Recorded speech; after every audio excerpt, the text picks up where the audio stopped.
So we're doing a quick demonstration of how to get your images into Illustrator, cut them out in Illustrator, and then print them. And then those printouts you'll cut out and assemble into a mask just like you did with the blank one already. So this assumes today that you have a new version of Illustrator. You have some working knowledge of Illustrator generally, and if you haven't done any other tutorials, you can go to LinkedIn Learning through the library, use your EID, and do some basic Illustrator tutorials, which you should do. We can post some links to some relevant material that way on Currents as well.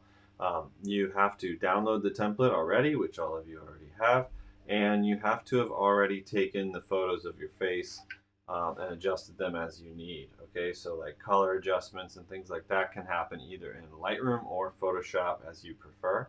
Um, Once you've done all that, then you're ready to start this. So how do we do it? Let's just take a look at Illustrator.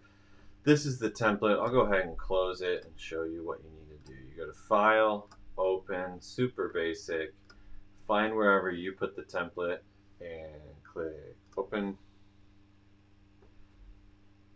Should look like this. This is the same template that you used before. In this case, we're going to put images in it and use clipping masks to isolate those images into the shapes that are there. There's the lines you can see are they're very lightweight and they're not very dark, and that's just to kind of hide them for when you print and make your final mask.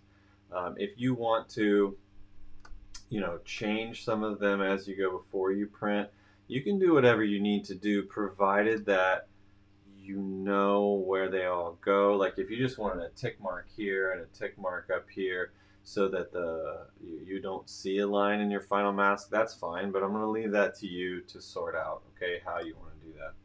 So for now, you're going to start with, you see the map of the face, right? So the thing about this is it's the folded mask, as you know, is a three-dimensional object, but what you're seeing here is a projected kind of flat version of it. So when we put our photographs in, they're not going to match because the photograph is a 2D version of a 3D thing. What you're making is a 3D version of a 2D thing. So it's a little bit backwards. It's probably confusing, but if you look at the map, where the pieces that are in red are obviously the pieces that are on this sheet. And you can see, just for example, there's a few clues here and there in the template that'll help you understand what you're putting where. You see how these lines come together and form this point. That's the bridge of the nose, generally, just above the eyes. And so what we're going to do is we're going to place both of these images in here, and then I'll show you how to clip them out. And then you continue with the cheek and things like that. It won't all match up exactly, as I said, but you should just get it close, print it out, assemble it, and see what you have, and make adjustments as needed. So first things first, go to File, Place, choose the image that most closely associates with the bridge of your nose. This is my son Hudson. In this Place dialog box, there's an option for link. It's really important that you pay attention to whether that's clicked or not. Make sure it's unclicked, because if you have it clicked during the when you're making the file, it will put that in a folder separate, and you won't necessarily always have it if you change your computer or whatever. And it's a little more difficult or confusing to manage. So what you need to do is make sure that this box link is unchecked, and it places it.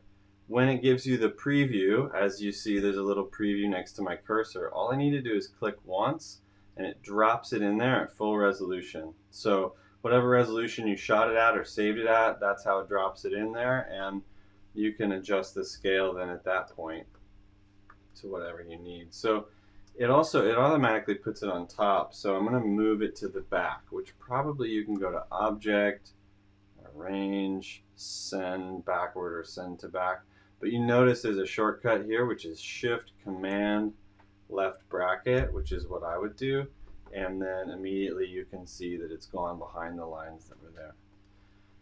This can be a little bit painful, especially looking at such a macro view of your own face, this project is challenging in that sense. We know it. We find that interesting as well, but I'm avoiding the challenge by using my son. Part of the reason also, and you'll find this, you may need somebody else to shoot the photos for you. I found it little bit difficult to shoot photos of myself, and he wasn't really able to. It's much easier for me to shoot photos of him. For you all, you have to do yourself though, so whoops, don't get confused. When you're moving the image around, make sure you're not moving the shapes that are around it. You can lock those if you want to, and in fact, I think a good idea before I get too far is to take layer 1. Yeah, let's back up. Before I place that even, okay, let's take layer 1 and just duplicate it. Hold the Option key and drag down, or you can, that's the easiest way to do it. And so that copy, I'm going to go ahead and lock it and hide it. That way, if I screw something up on the template, it's still there in exactly the same position that it originally was. So I can get back to where I was. So then going back to the layer 1, we'll just put artwork so we know which one we're using. And then down here, we'll put template. Okay, so on the artwork layer then, let's do that again. Let's go to File, Place the image that we're working with, click once, there it is, Shift, Command, bracket left, and it goes to the back. You're like, he's going too fast. Yeah, but the shortcuts are all there in the menu. Okay, Arrange, Send to back, and it shows you right there. But shortcuts are definitely the way you should be working, so learn them quickly. Okay, so then I want to place this in a way that it relates to the nose being straight and the eye being below that main line there, which is this line. So let's see if I can kind of, like I said, it's going to be rough, but just try and get close. I think it could be a little bit bigger maybe. Let's say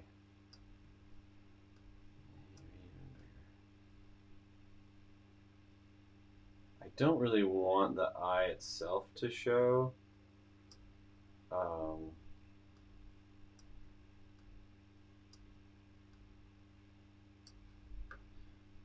it's a little bit too.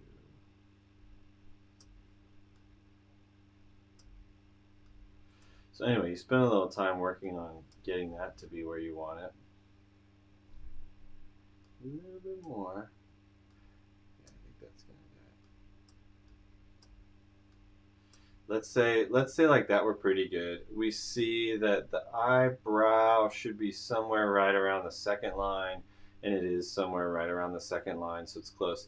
It's not centered on the bridge of the nose, which means I might have a strange shadow, but in order to fit it without the eye coming in there, like again, because it's 3D and the photograph is flat, and then this template is flat but trying to be 3D, it's an opposite relationship, so it's a bit obscure. But anyway, fine, let's say it's good. If these are grouped, like if I click on one thing and it selects multiple things, I can go to Object, Ungroup, or I can press Shift Command G. So let's ungroup those, and then I want to select only the outline of the shape that I'm working with, not the inside lines. Hold the Shift key, click the image. Now I have the image, which is in the back, and the outline of the shape that I'm working with, which is in the front, and I'm going to make a clipping mask to hide the rest of the image. So I can go to Object, I think, Clipping Mask, Make, but I see the shortcut is Command 7, and the unmask shortcut is Option Command 7. So I'm going to press Command 7, and it's going to trim it out. Okay, so that's one side of the bridge of Hudson's nose. Let's do the other side. Same image, different orientation in this case. And the scale should be similar, but like I said, you're really just dealing with tones and a little bit of structure. So if it's a little bit off, it could give you an interesting result. I'm sending that image to the back, right? Using Shift Command left bracket. just like we did a second ago. And I'm again being thoughtful of the way that the eye meets the trim marks. I think there's going to be a bit of an overlap, which could be cool. I think it'll look good. And let's see. The eye should move up a bit, over a bit, maybe somewhere in there.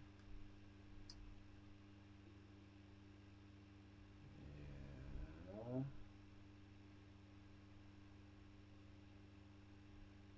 That's looking pretty good right there. Let's say that that's good. So then I select the shape that I'm using. I select by holding shift. I click on the image.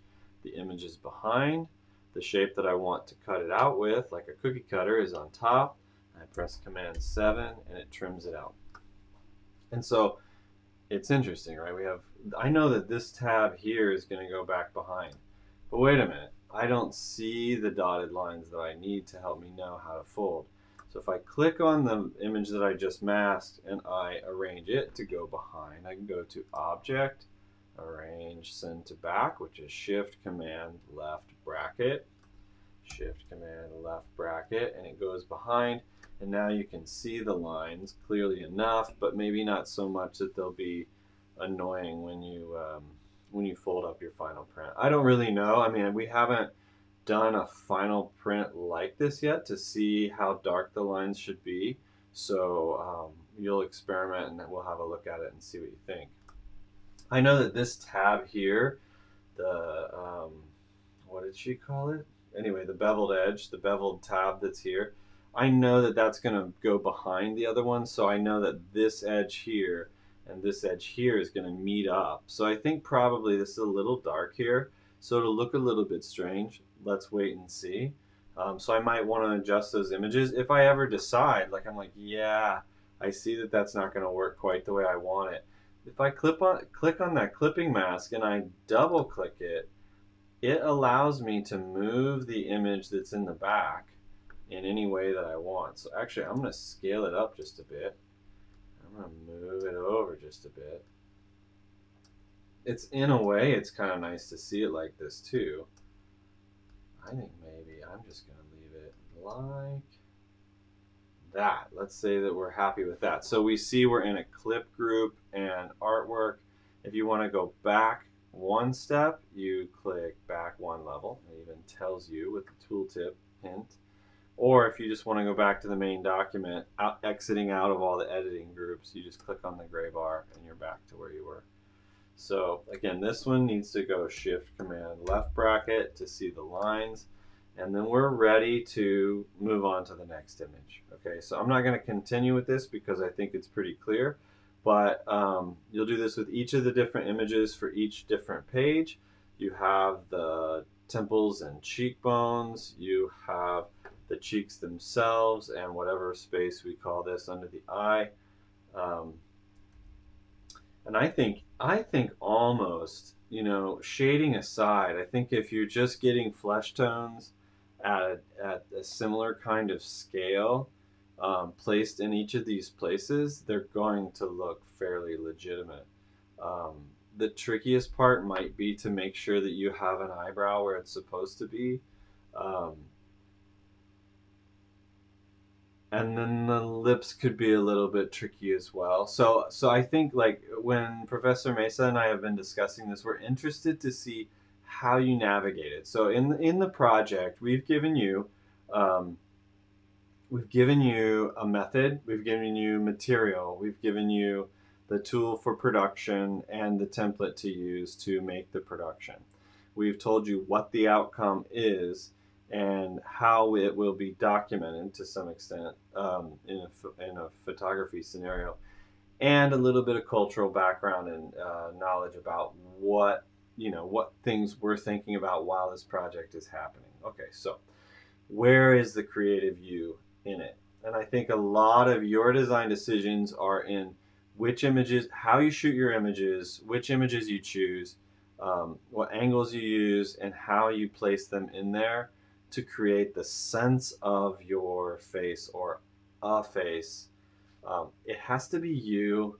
The images, how, you know, if I wanted to put the bridge of my nose over here where my upper lip would be, it could be fine, but I think it would look a little weird. But the bridge of the nose, if I used it on the chin, it's possible we wouldn't really know that. So there's an opportunity to do some interesting things here if if your images, you can use any images if you're assembling a skin toned representation of yourself, then in the end it will read as a face. Certain things probably need to be in certain places, but let's see what you do. Let's see what you can come up with. The way you deal with the forehead is also kind of interesting. I feel like the forehead goes above the hairline, so for some of you, you need to be creative there, and maybe it doesn't go above the hairline. It just depends, I guess, on your physiology. So anyway, check it out. It's cool. It should be a lot of fun. It will probably take more than one go at it to make a compelling result. Remember, craft is really important, digital craft as well. Resolution on your images, I was just scaling sort of randomly, but a couple things about scaling. Hold the shift key when you enlarge something so that it doesn't get out of proportion. It doesn't stretch like taffy, right? Like the proportions of the face are there, they're biologically true. And when you digitize them, you have the ability to bend them out of proportion. But we want you to hold the shift key when you click and drag to scale things in proportion, right? And then the resolution does change. And I think we won't be too specific about how, but you need to shoot close at the highest resolution that you can manage so that you can enlarge them without them feeling too pixelated. They can be a little bit pixelated, a little bit rough. I think in this case, it's probably okay. The laser printer is fairly forgiving, but the higher resolution and the cleaner, the sharper that they can be, the better. Okay, so yeah, I think that's it. You'll probably have questions, but the main thing that you're using is a clipping mask. You need to think about layers. Make sure you duplicate the layer so you have an extra one in case you screw something up. You need to be able to arrange things, sending them forward and backward. You need to be able to place an image in Illustrator, and those images should probably be JPEGs. They're the easiest to work with. If you're shooting with your iPhone might have an high efficiency image. It's HEIC or something like that. You can switch that in your preferences to be JPEGs, and H.264 for video. You can Google all that stuff if you're interested in understanding the pros and cons. But for integration in a project like this, JPEG is so much easier to deal with. Make sure that you're placing placing the image not linked. It's actually embedded in the file. And if you want to check that, you can always go to, like, did I link it or is it embedded? You can go to the window and go click on links, and it'll show you artwork, artwork, artwork. These are all from the template, and then I have an image that's the JPEG. I have it twice, and you can see it's an embedded link, which is a confusing thing to say, but it means it's actually living inside this document instead of housed in a folder somewhere else, and that's important. For other questions, I guess we'll just find out. The sooner you can get on it and prototype it and test it out. You don't have to complete the whole thing to see how it starts to happen either. For printing, you will be printing these. So you can do it as many times as you need to, but obviously you're not allowed to work at school. So keep it in mind, and we'll try and answer everything that you come up with. Cool. One thing I forgot to say in the demo that I was reminded of just now is when you save it, right? So let's have a quick look at what it looks like to save it. So if you go to close links, file, save as, you can save it to the same folder that's your working folder. You should have a folder that's named something like Surface Space Face Off. I think is that what we called it? Face Off? Yeah. Surface Space Face Off or Mask or whatever. And everything should be in that folder so that you always know where to look for it.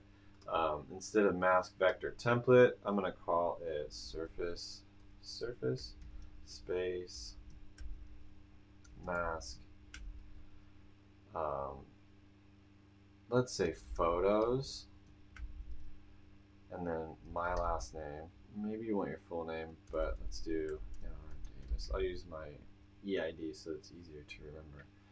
NR Davis, and this is version 1. You may have multiple versions because you can explore the potential other ways or interesting ways to manipulate the idea of a portrait, or how your person becomes a face. But version 1 anyway is a good way to start, and that way I can have multiple versions. And then I want to save that, and I want to save it with the default settings, and then we're good to go. When I go to print it, the main thing, let me just pull up a quick print dialog box. The main thing to keep in mind when you're printing is that the media size, you should define the media size. In this case, it's A4. My printer, this is my printer at home, but the printer at school would be print grid A4 heavy. Okay, so we can go ahead and choose that one. And then it's saying auto rotate. If it says that, it's okay, but anything auto, you kind of want to avoid it. If it looks good in the preview, it should be fine. And make sure that the scaling is set to do not scale. That's really important, because if it scales, then it's not going to come together the right way, okay?